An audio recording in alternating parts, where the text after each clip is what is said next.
Jubilee Hills police station దగ్గర ఉన్నారు మా కరెస్పాండెంట్ అమర్. ప్రభాకర్ రావు సిట్ విచారణకి సంబంధించి పూర్తి డీటెయిల్స్ తెలుసుకుందాం. అమర్, చెప్పండి. కొంత వేగం పెరిగినట్టుగా కనిపిస్తోంది. సుప్రీంకోర్టు ఆదేశాలతోటి ఇప్పుడు ప్రభాకర్ రావు హైదరాబాద్ వచ్చారు. ఈ రోజే విచారణ కూడా హాజరు కాబోతున్నట్టుగా తెలుస్తోంది.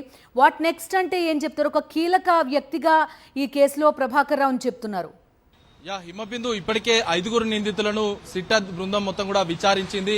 ప్రభాకర్ రావు విచారణ మీదే పూర్తిస్థాయిలో ఆధారపడి ఉన్నారు. ఎందుకంటే 5 నిందితుల విచారణ పూర్తయింది. 5 పూర్తిగా కన్ఫెషన్ ఇచ్చారు కాబట్టి ప్రభాకర్ రావును విచారిస్తేనే కీలకమైన వ్యవహారం బయటపడే అవకాశం ఉన్న నేపథ్యంలో గత సంవత్సరం మార్చి నెలలో పూర్తిస్థాయిలో ఈ కేసు నమోదు చేసిన తర్వాత ప్రభాకర్ రావు పరారీలో ఉన్నారు. విదేశాలకు వెళ్లిన ప్రభాకర్ రావు 15 నెలల తర్వాత మరోసారి అంటే సుప్రీంకోర్టు ఆదేశాల మేరకు ప్రస్తుతం హైదరాబాద్ కూడా చేరుకున్నారు. మరి కాసేపట్లోనే మనం చూస్తున్నటువంటి జూబ్లీహిల్స్ ఆఫీస్లోనే పోలీస్ స్టేషన్లోనే సిట్ బృందం 2వ అంతస్తులో ప్రభాకర్ రావుని విచారించనుంది. ఇప్పటికే ప్రభాకర్ రావు వస్తున్న నేపథ్యంలో పోలీసులు కూడా భారీగా బందోబస్తు ఏర్పాట్లు కూడా చేసిన పరిస్థితులు అయితే ఉన్నాయి. మనం విజువల్స్ కూడా చూడొచ్చు.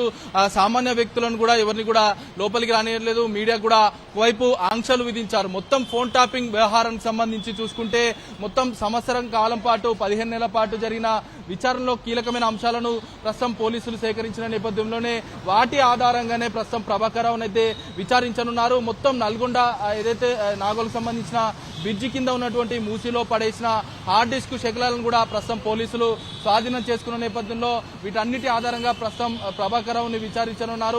ఫోన్ ట్యాపింగ్ కేసుకు సంబంధించి ఇప్పటికే కన్వర్జేషన్ ల్యాబ్ కు సంబంధించి సమకూర్చినటువంటి సాఫ్ట్వేర్ టూల్స్ ఆధారంగానే పూర్తిగా పోలీసులు దీనికి సంబంధించిన ఏదైతే సాఫ్ట్వేర్ టూల్ కిట్స్ కూడా స్వాధీనం చేసుకున్నట్లుగా తెలుస్తుంది. మొత్తం ఇప్పటికే టెలికాం సర్వీస్ కావచ్చు, ఎఫ్ఎస్ఎల్ నుంచి వచ్చిన డాటా ఆధారంగా కీలకమైన డాటాను సేకరించారు.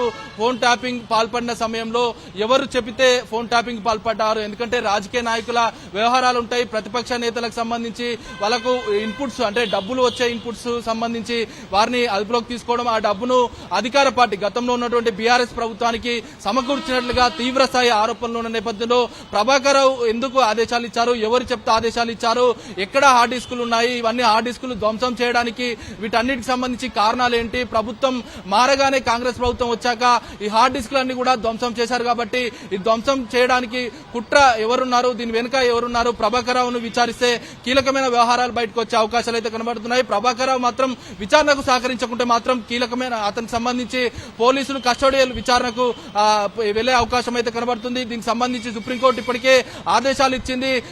ఏదైతే ఇండియాకు వచ్చిన తర్వాత 3 రోజుల్లోనే విచారణకు సహకరించాలి, విచారణకు వెళ్లాలంటూ కూడా చెప్పిన నేపథ్యంలో ఇప్పుడు ప్రస్తుతం ఇవాళ విచారణకు ప్రభాకర్ రావు హాజరు కానున్నారు.